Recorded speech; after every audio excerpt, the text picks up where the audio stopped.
Hey everybody, welcome to episode 2 of Quips and Sips. I'm John. And I'm DJ. And we definitely appreciate you stopping back again. So what we have today, for starters here, is today is old Johnny Boy's birthday. So for everybody watching, this is, Wednesday, the week before we're doing the episode. So even if you don't know John, it's a little belated. Wish him a happy birthday here. He's still young. No, I'm not. Nope. But, let's go ahead and get started. Sure. Anything new with you this week? Nothing really. Nothing? Nothing really. Working a little bit. For anybody, I can say anybody looking to kind of expand your skill set, if you look at anything regarding marketing, there's some really good information on, it's called Moz, HubSpot, and then also they have a bunch of like Google Analytics certifications that you can do. Pretty much just stuff to get better at understanding marketing and demographics and the analytics of certain things. So that's kind of the big thing that I've just been researching and doing a little bit in my spare time. As kind of a little bit of prep for getting the show out and pretty much get the added word out. bonus. Nice. But what about you? More Goodwill. At this stage, I'd call it a crippling addiction. No. I can still function as a human. But I got 3 new paintings today alone, just today. So, which, by the way, are phenomenal. They're cool. They are super, super cool. I underestimated him at first, but the more that he's shown me that he's discovered, I mean, it's amazing. It's seriously the stuff you find at Goodwill. Don't knock it. Yeah, or Facebook Marketplace too. That's where I got a couple of them. So we've got some stuff out here. I have not tried. I've tried cranberry juice before. Yep, I have, and I haven't tried the Tito's vodka, and this is new. So yep. Why don't you? So here I'll. What are we doing? How are we mixing this? I'll delve in here. So we have, of course, I'm sure many of you have tried this. I know we said we were going to touch a little bit on some of the unique drinks and stuff. This is one, like John said, John hasn't tried this. I have, and it's actually really rising in popularity. It's Tito's Handmade Vodka. It's made in Austin, Texas. Everybody loves American-made. It's got award-winning flavor. And in all seriousness, it is a really, really smooth vodka. It's nothing that's going to break the bank. A lot of bang for your buck. There was a lot of bees in that sentence. Yeah, there were a lot of bees in that sentence. I'm trying to stand up for the bees. They're endangered and all. Yeah. But, yeah, it is phenomenal. So this is going to be the liquor that we're going to be using today. We're going to do 2 different mixers. The second one, using the cranberry. Everybody's done vodka and cranberry. It's a pretty traditional drink. That's just going to be something we're going to sip on throughout the episode. So let's start with the other one. Yeah, so the one that I really want to showcase here, I actually found this on sale. So Walmart does their little clearance stuff. So in their liquor aisle, they'll normally do some of the mixers and stuff that are on big clearance. So and I actually noticed this yesterday when I was at Walmart, and I thought, oh, that would be good. We should try that. Yeah, total coincidence. I didn't actually plan this one. But it's actually really good. So it's from Owen's Craft Mixers. It's actually made with real juice, made in America. Everybody loves when it's made in America. So both of our mixer drinks are made in America. All made in America. And it is it's a mint, cucumber, and lime mixer. And it's made with carbonated water, pure cane sugar, lime juice, natural flavors, and citric acid. It does not have a bunch of high fructose corn syrup or any of that other fabricated crap. Good, because I'm on a diet. Yeah, me too. But, no, this is really, really good. It says that it is meant to be mixed with either gin, rum, or vodka. I did taste test this ahead of time. Really? I will say... Yeah. I will say it's probably better with gin. I haven't tried it with gin yet. I do like gin. Gin doesn't get enough credit, I have to say. It's true. It's true. As a matter of fact, we just might do gin for our next one. We're doing Zabuni coffee. If I can get a hold of some. We are doing Zabuni coffee. Yeah. So episode after next then. Yeah. So keep an eye out for episode 4 for the gin mixers. But all in all, really, really good. I will say I found out pretty quick, if you got the mixer glasses, don't mix it with this. Because it'll knock the fizz out. Well, or is there much fizz in it? Yeah, it's made with carbonated water, so I found out pretty quick that once you shake it up, you go to undo it, and it just goes... Oh, no. Yeah, just a gentle mix. Gotcha. But really, really easy instructions. They actually put a couple of cocktail recipes on the back. That's kind of what I followed. So what we got here, Johnny, I'll pour yours out first. Cool. Listen to that fizz. So what it calls for is 3 parts of the mixer and 1 part of the vodka. Okay. So 1,000, 2, 1,000, 3, 1,000.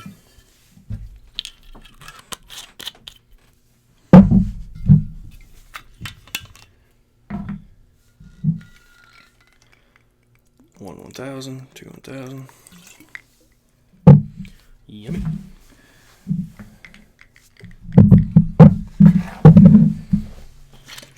And Johnny, since I've already given this a try, why don't you go ahead and give it a sip?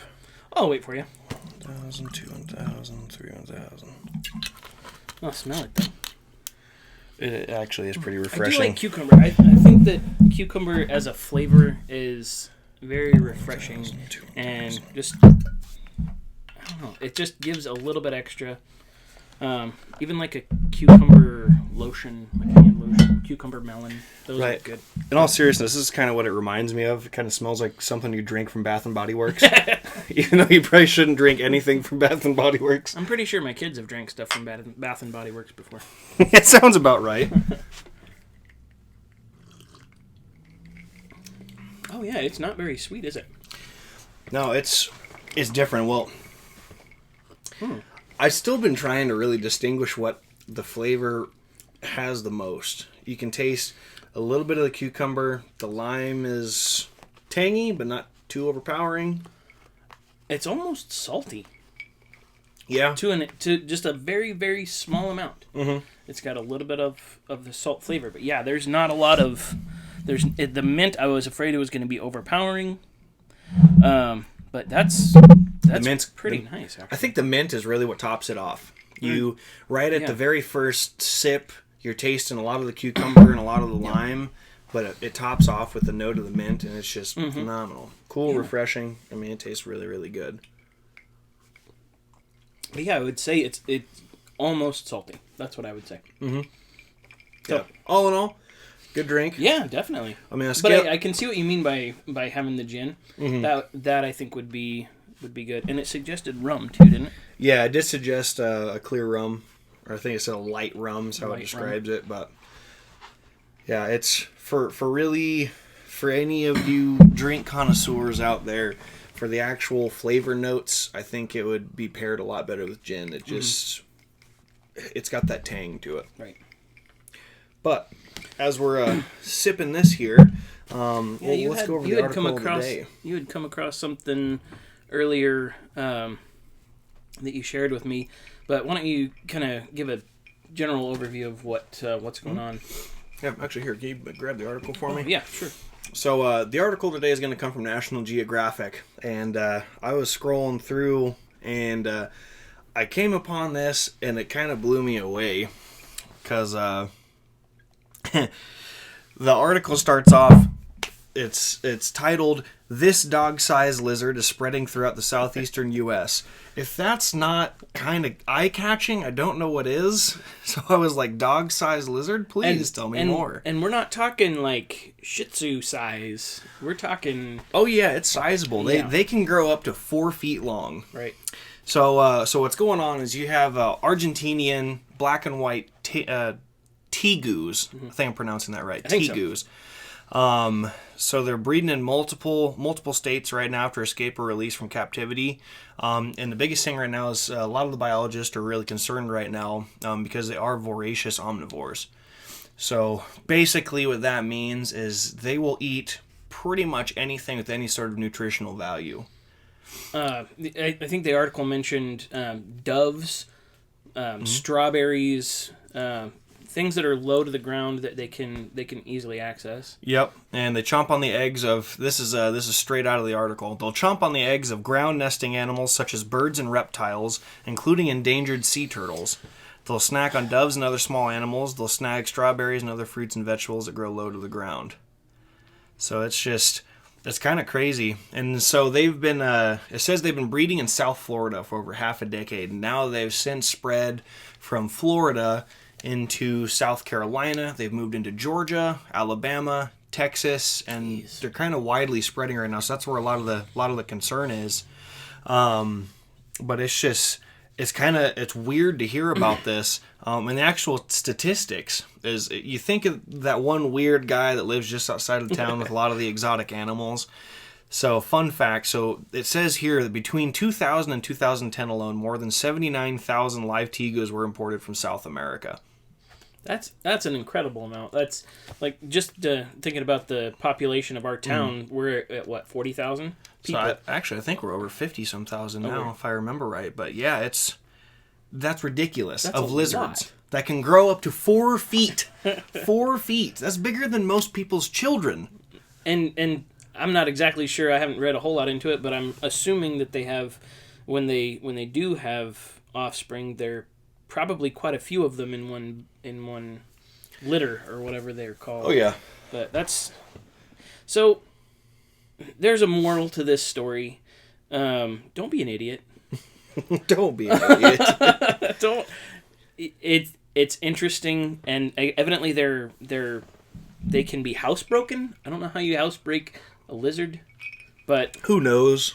I'm curious to see. But like you said, it's common sense. Don't get me wrong. I have had dreams of owning exotic animals, but what a lot of people don't realize is there is gobs of research that goes into that. You need to do the research. You need to make sure you have the correct habitats, you have the resources, and most importantly, make sure you have the money to afford an exotic animal. Last thing you want to do is, even if you can sustain having an animal like this living within your quarters, if something's going to happen to the thing, you got to be able to take care of it. Right. I mean, they're not just throwaways. Right. Exactly. And that's what people are doing. They're just like with boa constrictors and other not endangered species, but other exotic species that are brought in that are becoming a problem.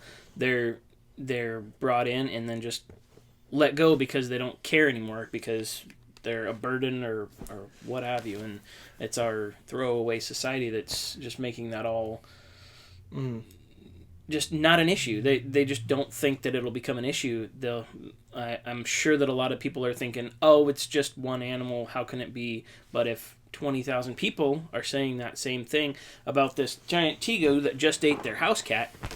Right, exactly. Yeah. That's what I was just about to say. I mean, social media is really bad about glorifying that kind of stuff. Yeah. And when you think about it, like, a lot of these exotic animals, they will eat. I mean, if not your pets and stuff, some of them can kill human beings, and people are just careless about orangutans. that. I mean, how easy is it for an orangutan to rip somebody apart? Exactly. Like, people, or Joe Exotic and all the animals. I've never watched that show, so I don't really have a frame of reference. I got into the first 30 minutes and shut it off. Yeah, that's a little too much. So just be responsible with your pets. Get a dog. Have your pets spayed and neutered. Yep. And if you're that diehard about exotics, buy a zoo membership. I mean, in all seriousness, it's probably going to cost less. Yeah. You pay for your seasonal membership, you visit the zoo a couple of times, problem solved. Omaha Henry Doily Zoo is a great zoo. Absolutely. And there are all sorts of amazing experiences you can do. There's zoos and stuff nationwide, if not worldwide, that do all sorts of, meet and greets with particular species of animals. Drive-through safaris. Exactly. Lots of informative stuff so you can get a first-hand experience. By all means, you do not have to have these kinds of animals in your home. No. But that was interesting, and thank you for sharing that with us. Absolutely. And if you guys have anything that you want to share, if you come across a story that you think is just different, I know a lot of people. My brother's probably watching this. He's probably saying, "Well, get on Reddit. Get on Reddit." I'm not getting on Reddit. I already have enough trouble with TikTok. I can't imagine how much time I would spend on Reddit. So if you have anything you want to suggest, Joe, let me know. Yeah, absolutely. Yeah, any sort of, fun idea you got or any cool article that you've read that you think would have some interest to others, just drop it in the comments. Let us know. We absolutely would love to take a look at that. But on that note, we do have a main topic for this episode. Yep. We are again we're kind of at a age difference between the two of us, and I feel like I have a little bit of a different viewpoint, just because of the way I was raised. But we're going to be talking about music, modern music compared to past generations' music, and how they're similar and how they have completely disconnected from each other. Not to mention the cultures involved. Exactly. The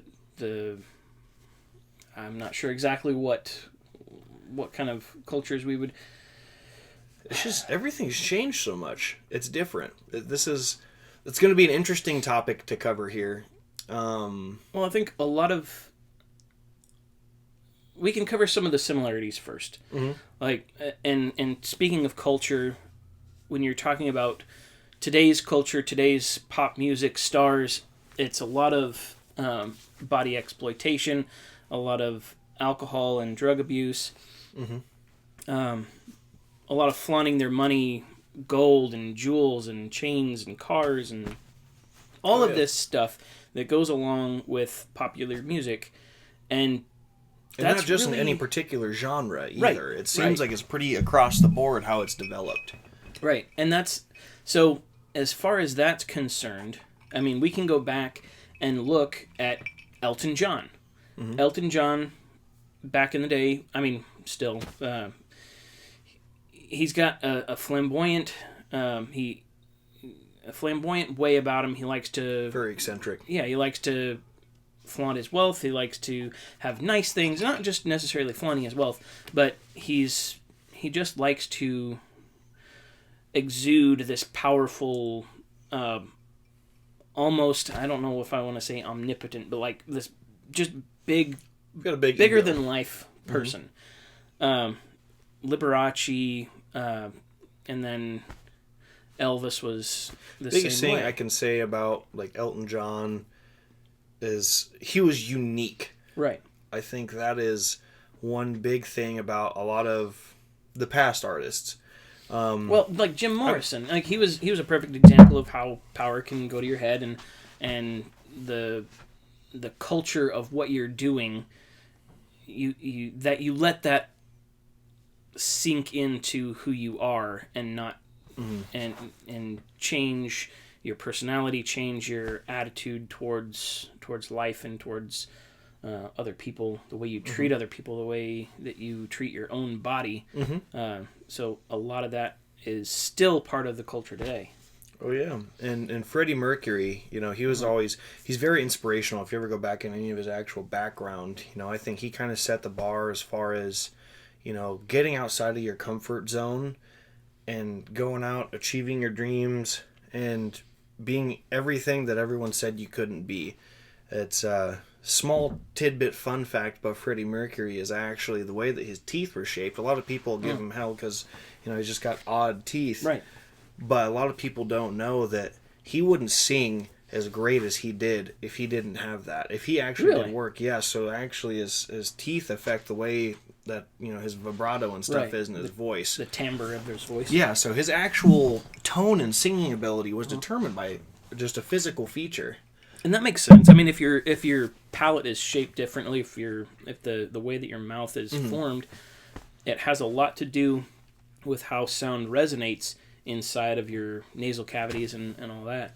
And as a singer, you train yourself to place the sound in different parts of your nasal cavity, so you can just change the shape of your mouth to make the sound different. Yeah. But yeah, it's kind of amazing. There's a really good interview that Rami Malek did when he did the last this last movie with the Bohemian Rhapsody. Oh yeah, which I haven't seen yet. So surprisingly enough, I haven't either. I'm ashamed to say it, but the interview I did watch with Rami talking about his role in the film, and he said really getting deep into that role as he did. Yeah. He said it was kind of eye-opening. He realized just how deeply hurt Freddie Mercury was, how emotionally distraught he actually felt. And I didn't even really notice it at first, but that's just how subtle and powerful the messages and the music were. Yeah. Because after I heard him say that, I went back, I listened to some of his songs, like Somebody to Love. You know, it's a great jam you go through, and I mean, it's just phenomenal. But when you actually listen to the words and absorb the concept of the song, that's all that it was. He was so closeted about his own, emotions and feelings and everything like that. That's truly 100% what he wanted. He just seriously wanted somebody to love, and I think that's super relatable, that we can get so internally sheltered. But that's I thought that was something that was really powerful. And the same can be said for today's music. I will say that there are particular artists that are really good about, really just touching you deep. Right. Great example, me personally, that I enjoy is Louis Capaldi. I'm pretty sure I have heard some of his stuff. I honestly, I don't pay attention to new music very often. Oh, we have a friend. Hello. And we have the guest star, Potato. Hello, Potato. Hey, get out of there. But yeah, no, Louis, he's got a strong music base. He does a lot more of the sad, emotional music that's really heartfelt. But I don't know, that interview kind of changed me. Now I'm a lot more conscientious about the actual tone and the messages coming from certain songs. Right. And it's really awesome to hear that portrayed through music. I think that's just kind of the beauty of the art of it. I remember when I was young and just starting to listen to popular music, I didn't really listen to the words at all. I knew all the lyrics, but I didn't listen to the actual meaning behind the song or what the artist or the writer was trying to portray in the song itself. So as I'm growing up and going back to listen to some of these old songs that I knew, I'm either disturbed by what they say, or it kind of brings a new meaning to the song, or just a new level of understanding of the artist themselves. Goes deep. It can really be, yeah. Deep. Some artists have a lot of heart in their music, and some don't. Right. They don't really care. It's just there for fluff or for pizzazz. Yeah, pizzazz or gaining a following or yeah. Yeah, I think between current music and even in the past music, it's got the same theme where, it can go either way. You can just have, raw music that's just meant to feel good and gives you something to jam out to, and then there's that music that's just really profound and powerful that, just internally moves you. Right. I love being able to listen to a new artist that, you hear their voice, and when it gives you goosebumps and you feel the raw emotion just in their voice. It's gripping. I think one of the new artists that I'm interested in, and that, I don't necessarily agree with all of his viewpoints or all of his stuff, but just the way he writes songs, the way he writes rhymes. He's a rapper, but he goes by the title of Hobo Johnson, and the stories that he portrays through his lyrics. If you haven't heard of him, go look him up. Peach Scone is a good song. Parental advisory. Yeah. I can't speak for him though. Hobo Johnson. Yeah. Phenomenal. He's very unorthodox. Yeah. As far as his he's presentation. This very white, curly-headed guy. He wears plaid shirts with these big knit sweaters, and he just looks like a complete dork. But imagine designing a stereotypical hipster and then make him in real life. That's without Hobo facial Johnson. hair. Yeah, no facial hair. But super cool guy. Right. So that's a pretty good artist that I've enjoyed. What about you? Do you have any that you know that really have a voice? The biggest, as of recently, would probably be Louis Capaldi. I'll have to look him up because I don't know a whole lot about him. Yeah, his music's pretty deep. Trying to think of who else I've been listening to. Jacob Lee. If you ever get a chance to listen to Jacob Lee, he's got a song, if I remember right, it's called Demons. But don't listen to the studio version. Look up Philosophical Sessions. Really? Okay. Yeah, he does this video series called Philosophical Sessions, and it's all like loop acoustics and stuff. But his vocals are just absolutely beautiful. Really, really strong messaging in his music. Another one that my mom would personally recommend that she loves and I have grown to love too. His name is Nako Bear. If you haven't listened to him before. I've never even heard of it. I can't remember off the top of my head. I don't want to give a wrong answer. If I remember right, he's some form of an Islander native.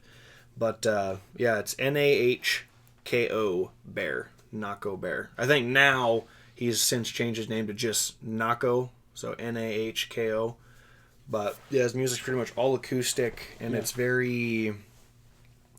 really strong melodies to it. It's pretty uplifting, but he also does some stuff that's a little bit more mellow and deep. His music, the best way I can describe it is kind of a spiritual journey. You know, you listen to it, and it's just got a lot that kind of resonates within you, and there's a lot of different ways to interpret what he's singing. It's not very straight and to the point, which I like. I like having the broadness, and I like just having something so absorbing. So he brings a lot to the table. Jacob Lee, Nako, nice, top notch. I forgot what I was going to say. Anyway. Short-term memory loss. Oh man, no, but yeah. So kind of getting more on topic here with the actual topic itself. So I mean, similarity-wise, there's a little bit. Are we gonna cut that out? That little pause there. We're gonna cut this out now, aren't we? Kind of break the flow. But no, I mean the pause is fine. The pause is fine. Yeah, we're gonna cut this out. Didn't bother me. We could cut it out. We could leave it. It doesn't matter to me. We're not gonna leave this on there. We might leave it. No, we're not. But no. So personally speaking, similarities. Yes, there are similarities. That's just kind of a given with the industry. Mm-hmm. My personal opinion, I think that there are a lot of differences. Yeah. I think there's a lot of just distance that's happened over the years, and I don't know what happened. Well, I think that the digitization of the medium has had a lot of effect on it. I'm not sure who the first artist to do the... I don't know. They didn't really call it auto-tune back then, but I think... just pitch correction in their voice.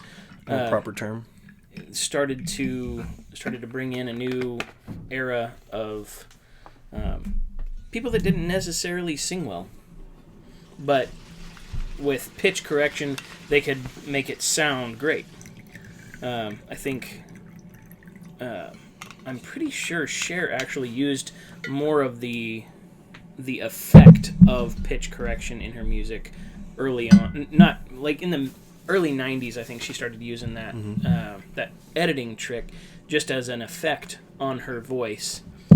Do you believe? Right. I couldn't help myself. that was pretty good. I can feel something inside myself. I really don't think I'm strong enough. You're not. It's okay. But so going more towards a digital realm of music production. So to me, there's a difference between somebody that's creating a beat, that's creating. I can't think of the guy's name. But there's this guy on that started on YouTube. he played the piano, but he created a kind of otherworldly trance vibe with his music, and so that sort of emotion into your music is one thing, but where you just kind of put an algorithm into a computer and create this thing that you put behind somebody that's singing a song with pitch correction, and it just becomes this bland blah. Yeah, I don't know. It just doesn't have any feeling to it.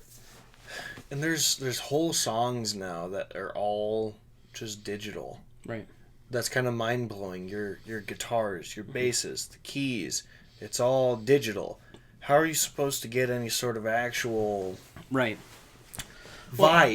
There's really not a fluid vibe, so to speak, in my opinion. It's one trick that editors use when they're making a lot of music is they will record each drum hit or cymbal hit in, like, they'll say, okay, cymbal, and record that. Okay, kick drum, and record that.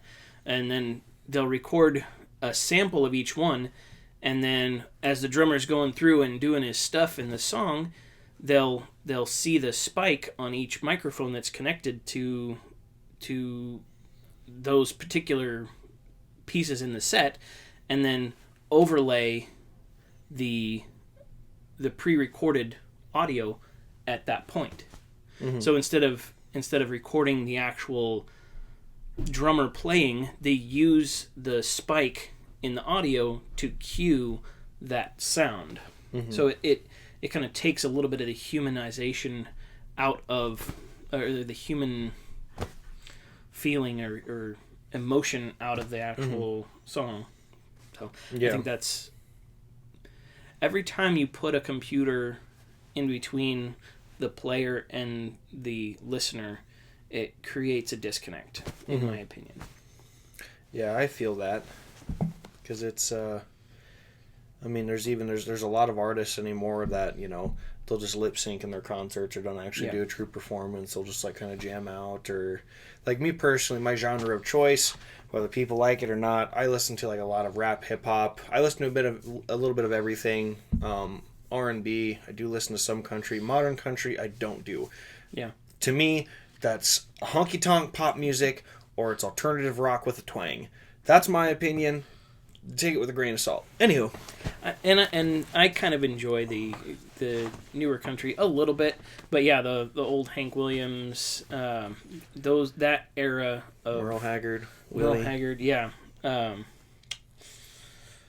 But I even go back to like the bluegrass style.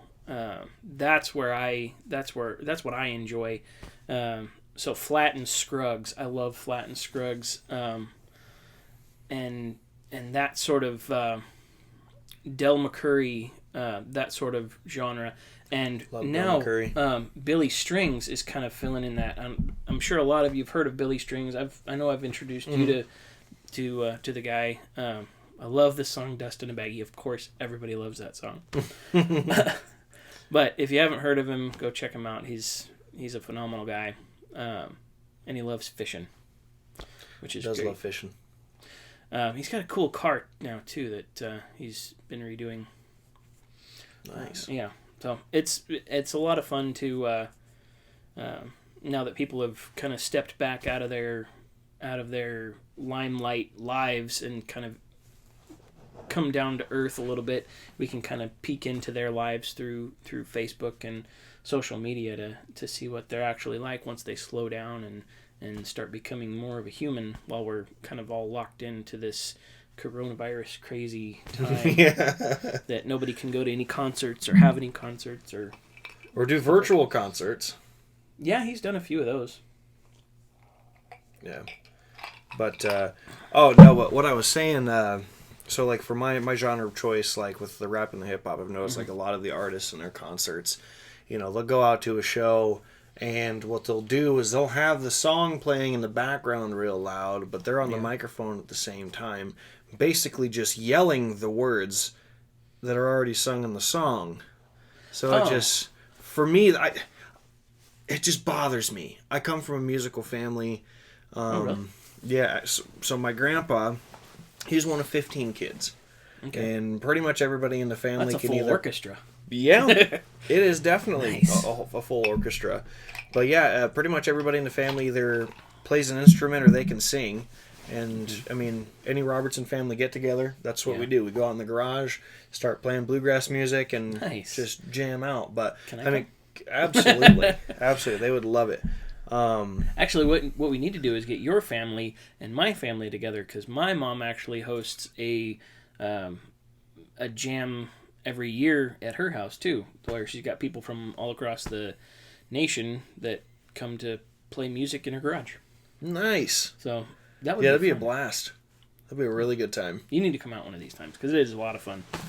That would be a blast.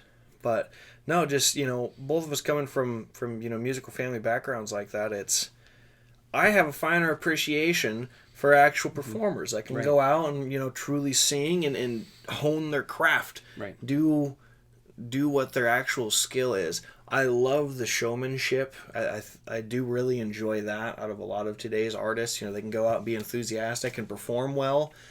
But for me, music hits me on a deeper level. I go to music for, you could call it spiritual enlightenment.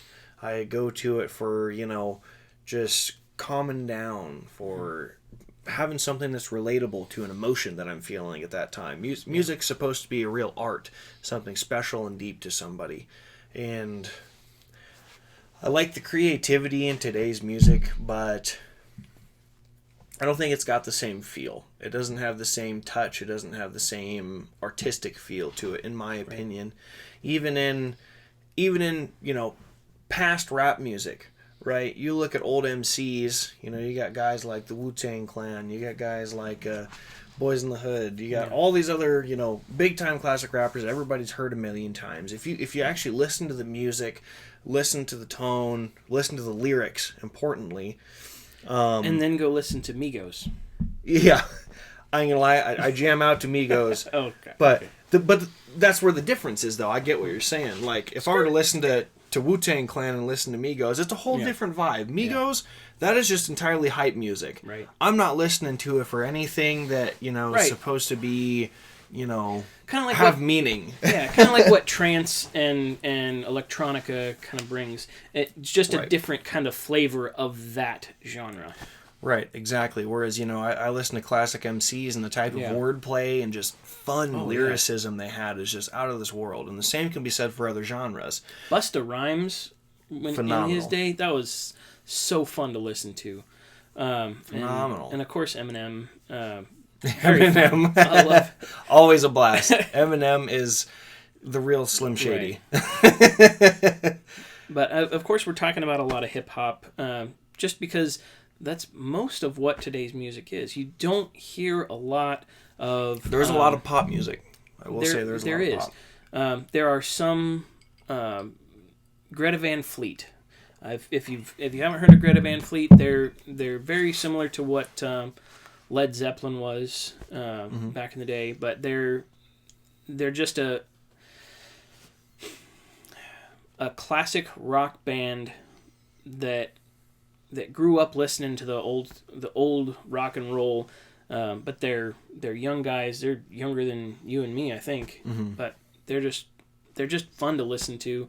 It's an escape from the normal rock that you hear now, or the normal hip hop that you hear on the radio. I love it. I love it. I've seen quite a few groups of a lot of these young kids that are kind of stemming off and just doing something different, but I think that is awesome. Yeah. I've seen so many young artists recently that are, doing a new style take on jazz music, a new style take on, rock and roll, true rock and roll, old school country. It's just phenomenal, and I love that because maybe it's because I was raised a little bit old school, being raised mostly by my grandparents, but I like that feel of music better. I like having something that actually you can... what's the word I wanna go with? Something you can relate to and you can feel. You can physically feel. It's not just something that you listen to. It's not something you kick on the radio when you're driving to work. It's something that your brain actually pays attention to what they're saying, and you feel the art. Just the true craft of the music. It's interesting when people take cues from the past, sort of like what Billy Strings does, and Greta Van Fleet. They've got new attitude to it, but it's still that same feel that was popular in the past.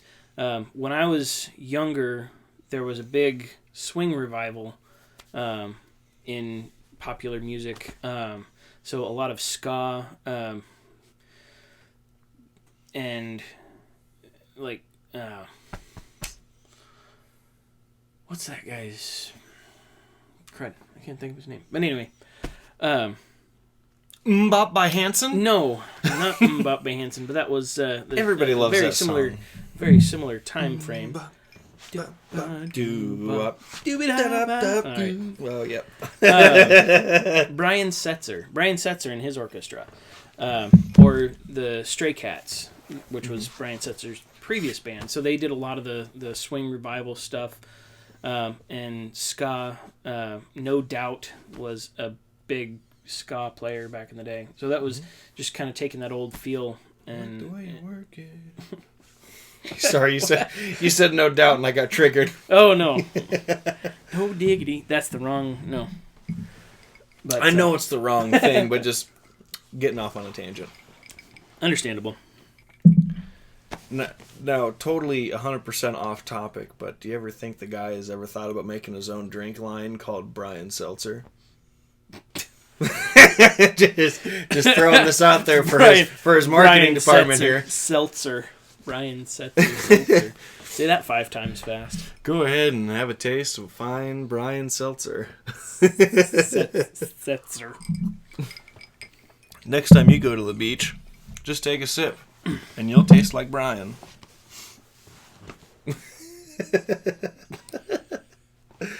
Oh, I'm stupid sometimes. But, continuing on the topic of modernized music, I don't know how to feel about it. I was really, really thinking about when we came up with the topic. I thought real long and hard about it. My initial emotion is just like I was really disappointed. In today's music, I'm really, really disappointed because I feel like in a lot of aspects the creativity's gone, the uniqueness, just the ambition to be different, right, and the uniqueness of certain music that we had before.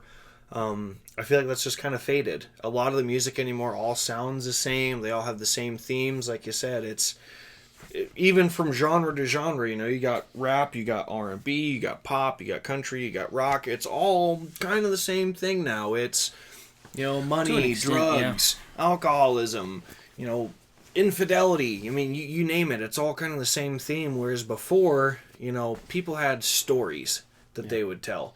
And that was the biggest thing with a lot of music is there were stories. I mean, for God's sake, look at Fleetwood Mac.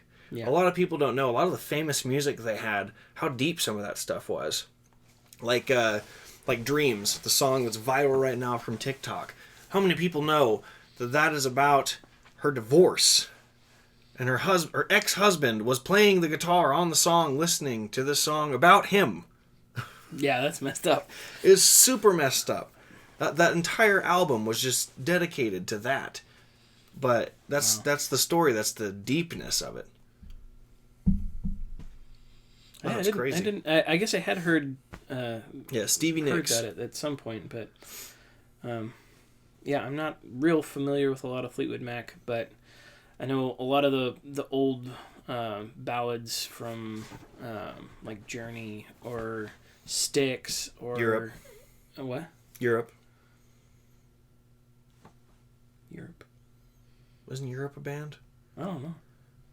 Pretty sure Europe's a classic rock band, unless I'm crazy. I don't know. You got the Eagles. Yeah, the Eagles. I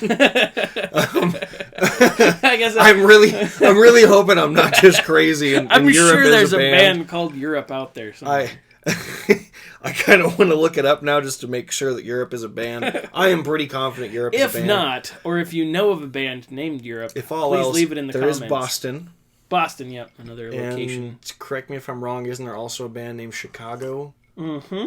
There is a band named There's Chicago. a band named Chicago. See, that was back when there was originality. You pick a city. Right. You go with it. Right. And coming to the stage now is Albuquerque. It's got a ring to it. Albuquerque. I don't know Yeah, where we kind of went off the rails. Somewhere along the line, somebody took a wrong turn at Albuquerque. Yeah. They did take a wrong turn at Albuquerque. Yeah, it's weird. Even looking at now that I think about it, even early 2000s music. Yeah. There was still a vibe. It's still, there's still some good jams of, 2000s music. A lot of the music, though, right now, we're kind of harping on it, but there are spatterings of good artists. There's quality people out there. It's the mainstream that's the problem. Right. What the record companies are putting out as their money-making schemes that's where a lot of the art is falling off. And that's where the problem is. Right. That's 100% where the problem is. Mm-hmm. All this stuff gets blasted on, Facebook, Instagram, Snapchat, LinkedIn, you name it, of just all these mainstream artists. Right. And all this really good indie artistry kind of gets lost in the mix. Right. But a lot can be done as an indie artist. Don't just give up because you don't have a label or you don't have a manager. You can do it on your own. Just look at Tom MacDonald. He's risen from the very bottom. At one point, I'm not sure where he's at on the charts right now, but at one point in the last couple of months, number one for his most recent video. Oh, for the most recent one, really? Yeah, for oh man, I'm drawing a blank. That's okay. I've been doing it all night. But it'll come to me. I'll think about it while you're talking about it. But yeah, he's it's just him and his girlfriend Nova. And what they do is, so Nova helps to write some of the hooks and the musicality of it, but Tom does the lyrics and all that. And they make all of their music videos in their house. Or Nova films it. Or Nova films it. But it's all organic. It's all just him. A lot of it is just ripping on the music industry, but a lot of there's a lot that touches on racism. There's a lot that touches on the differences between women and men, or the toxic culture that we live in. So it's very, very hard hitting, heavy stuff, and it has a purpose. It's not just fluff. Yeah, it's really good stuff. And I like going through, I watch his live streams, I go through a lot of his comments, and it's really amazing to see through, even for a rapper. I know rap music gets kind of a hard rap. I see.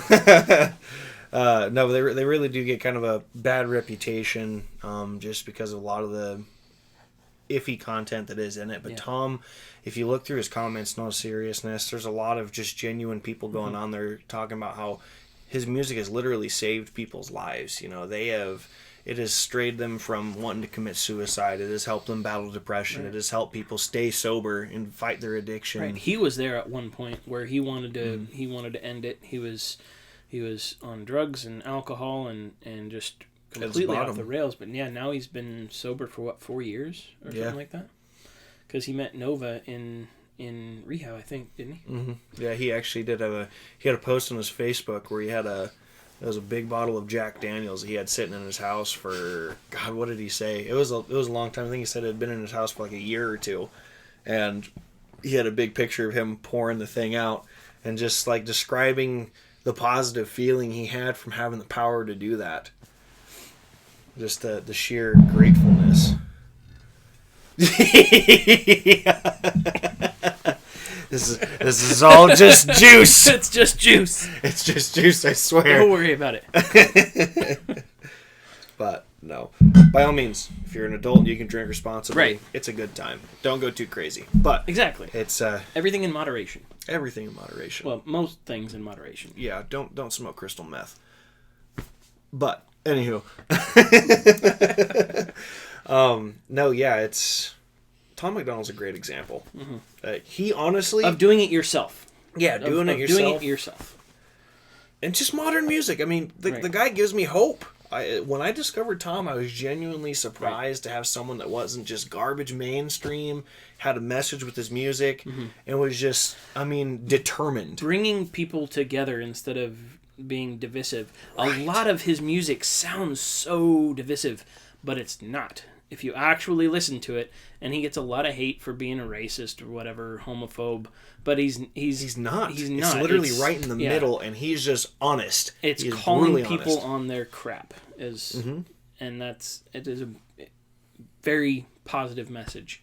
Oh, absolutely. Yeah, it's I still can't think of the name of that music video. I'm pretty sure it's called "Nobody Cares," something like that. But. No, it's any of his music. It's worth checking out. And I don't believe he's got any.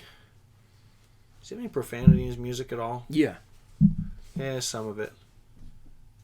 Yeah, quite a bit. Yeah, he's got some that's got some that's a little bit more PC, so to speak. But kids don't listen. Yeah, don't listen. If you're under the age of 16. If you're under the age of whatever your parents tell you. Right, yeah. Ask your parents first. There are some kids out there that listen to his music that really enjoy it under their parents' discretion. Right. But, right. Yeah, it's when your parents flip the CD over and it says "Butthole," one of the songs, they might say no. Butthole. Oh man. I can hear my grandma now. Right. What are you listening to? It's positive, Grandma. I'm serious. Oh man, that was my impression of DJ when he was 13. Yeah, that's pretty close. That's pretty close. Accurate. I didn't know you when you were 13. Probably a little bit higher. Really? Yeah, it's a little bit more. No, my voice wasn't. Well, my voice wasn't that high. All right, we're going way off the rails here. Way off the rails. That's okay. That's what we're here. This conversation. It's a taste. It's a taste of conversation. And we accept sponsorships. We do accept sponsorships. And free Ocean drinks. Spray. Dogface, you hooked him up. We're up next. Just saying. Cranberry. Oh, it is Ocean Spray. I wondered why it was so good. So good. Smooth, right? Refreshing. Not to mention, affordable. You're terrible. Oh, man. But, just to kind of... Did they give him a pickup truck? They did. They gave him a Nissan Frontier. Filled with more cranberry juice. Oh, that's awesome. That was a great story, though. He will never have urinary tract infection. What?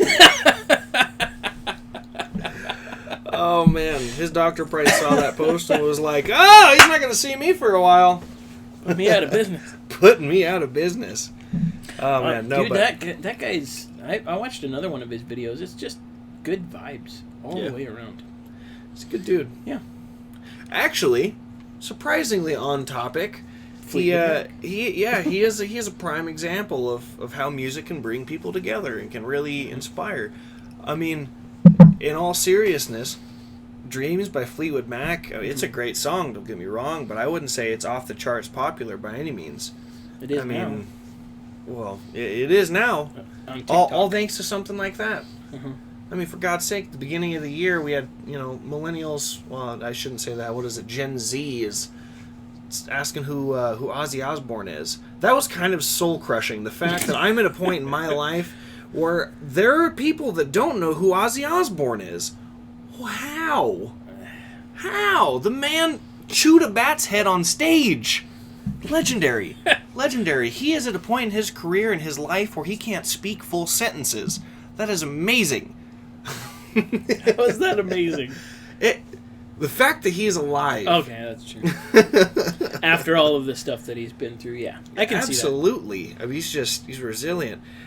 In all seriousness, he can still sing like an absolute angel. Really? His voice is phenomenal. Yes. Yeah. If you get a chance to look at the live performance he did with Post Malone, him and Post Malone did a song together, and his actual vocals on stage were just amazing. Also friends with Billy Strings. Post Malone and Billy Strings. They're pretty tight. Pretty tight. Doing little droplets here and there. But yeah. Everything comes full circle, baby. Right. Yeah, no, that was just... what's really weird is when you're watching it, you know, he gets introduced and comes out on stage, and, like, Post is helping Ozzy to walk on stage. Really? He can barely walk. Oh, wow. You gotta think, Ozzy's, like, in his 70s now. Okay, think about this.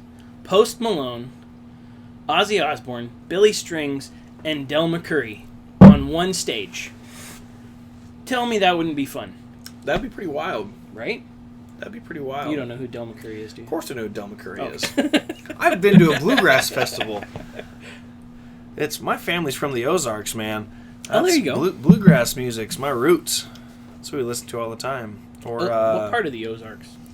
Let's see, Springfield, Ava, Branson, Joplin. Same.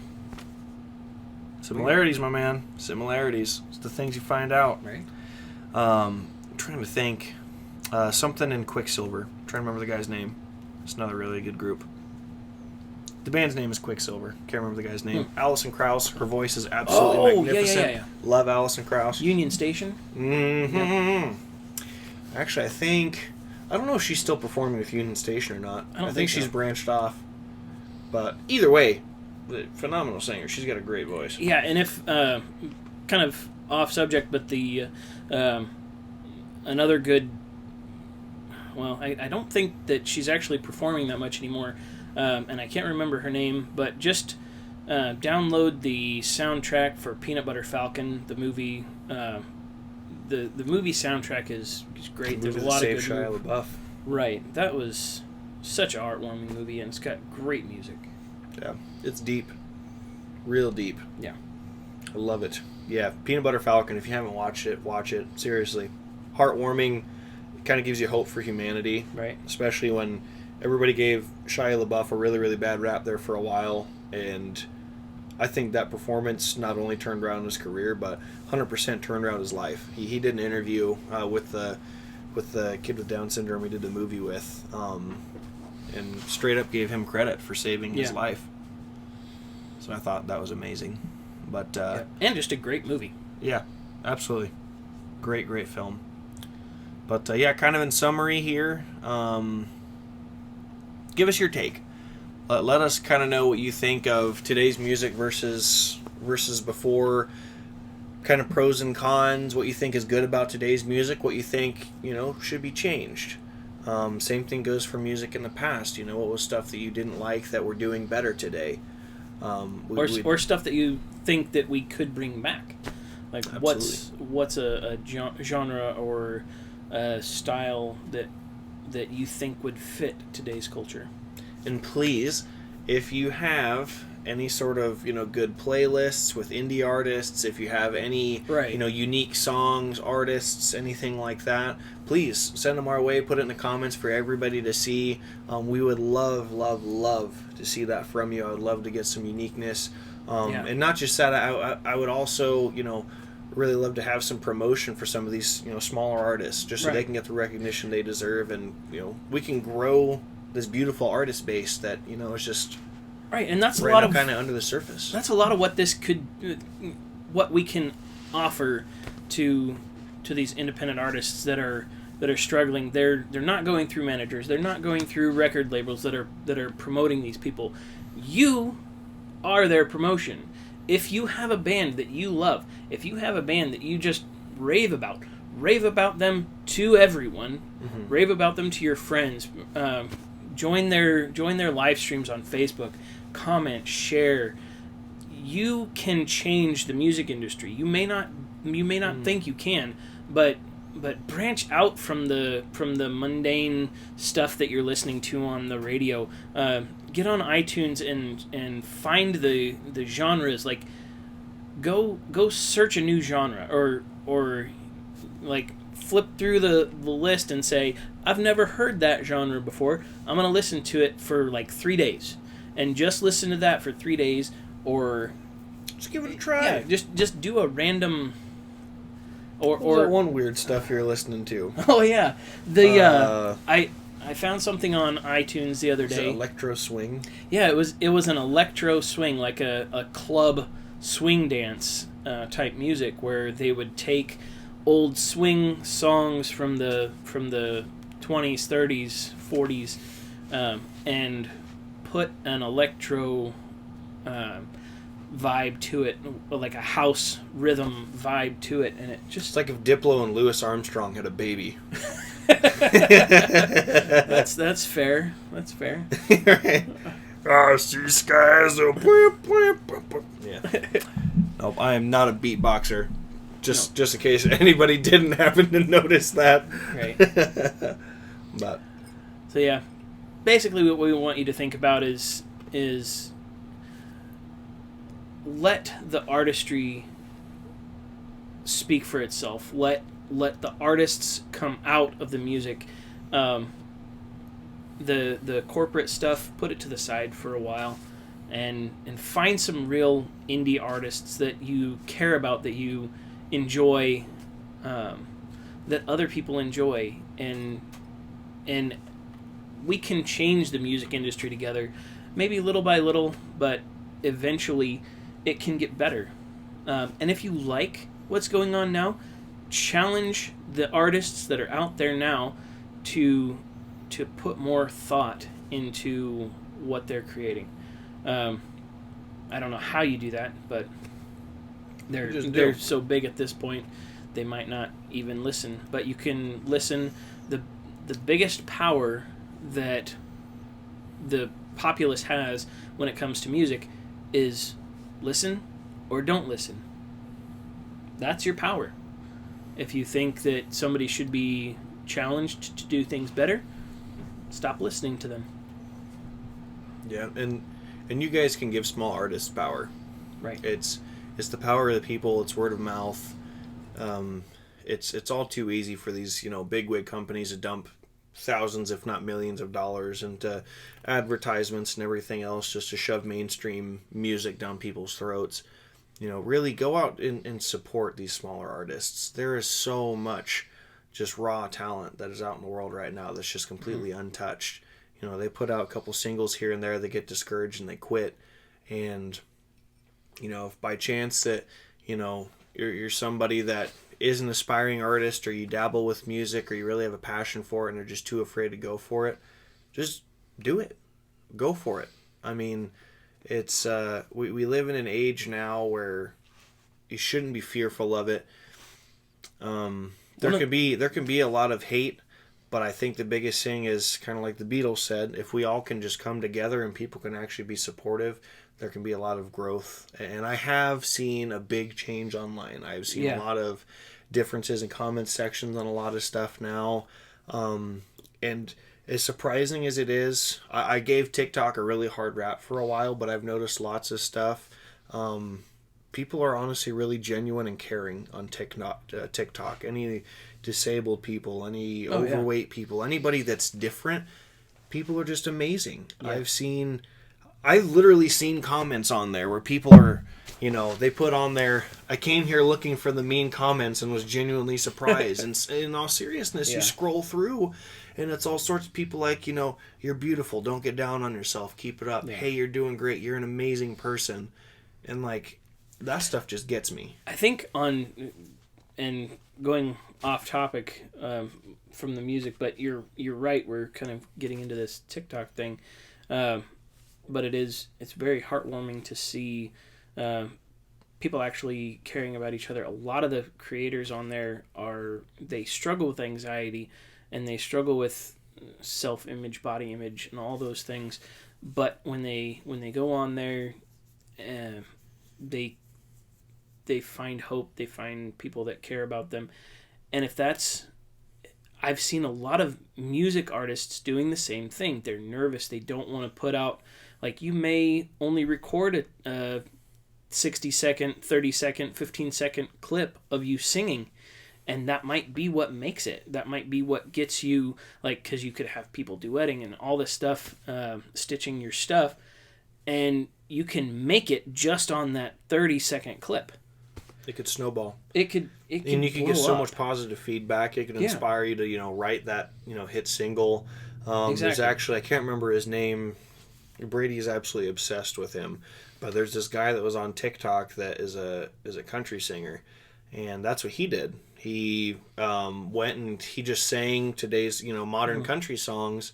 And then he made an original song that he put on his TikTok platform. And the last time I had seen it, it was like number 3 on the charts. Really? It was pretty big. He's not a mainstream artist. He's just an indie artist. Nice. And yeah, I thought that was awesome. That just goes to show what kind of power that people are taking upon themselves now, which is... And don't be discouraged by... There are going to be people that say, "Oh, that was crap, you can't sing." But you're fine. Just...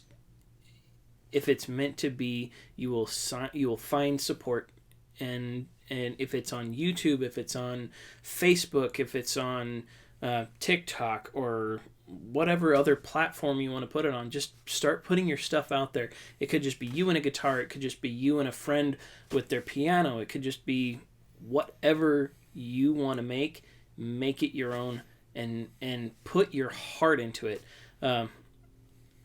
That's... I mean, I can tell you from experience, if it's something that you're truly passionate about and something that you feel and you desperately want to do, excuse me, don't be afraid of it. Just do it. It's gonna be really nerve-wracking at first. It's kind of like when you go to a dentist for the first time, or you get your shot for the first time, that you actually know what's going on. If you just do it, it's so uplifting and relieving. And we live in a world now where I feel like people really are a lot more connected. People are a lot more supportive of stuff like that. As much as I hate to say it, like when I grew up, that was in the Modern Warfare 2, or the original Modern Warfare 2 lobbies, where we were in a toxic environment. People were not very supportive. It seems like today's society has changed a bit, and that's really good to see. So, yeah, just don't be afraid. Test the waters. I mean... Yeah. Even if you're not that good, who cares? If you like doing it, if it's something that brings you joy and you're passionate about, do it. Who cares if anybody else really, really likes it? If you like it, that's what's important. That's what matters. I agree. So on that note, thank you for joining us today. Had a great conversation. Thank you, DJ. That was absolutely kind of an eye-opening journey into the music industry. Mm-hmm. So if you have any comments, subscribe. Yeah. Absolutely. Comments, leave them in the comment section. I know I went about that the wrong way. Leave your comments in the comment section. Subscribe. Share it with your friends. Anything you'd like to say?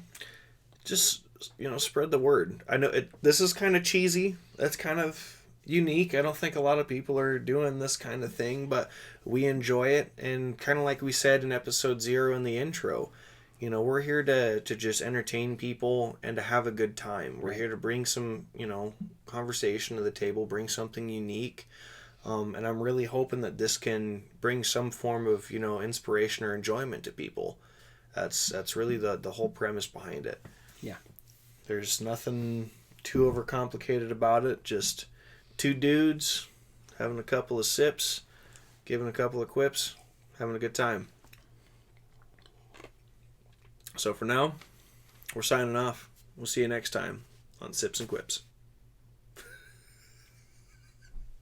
It's Quips and Sips, DJ. Quips and Sips on Sips and Quips. Okay, take 2.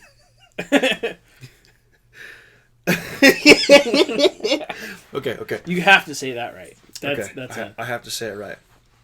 So for now, we're signing off. Until next time on Quips and Sips.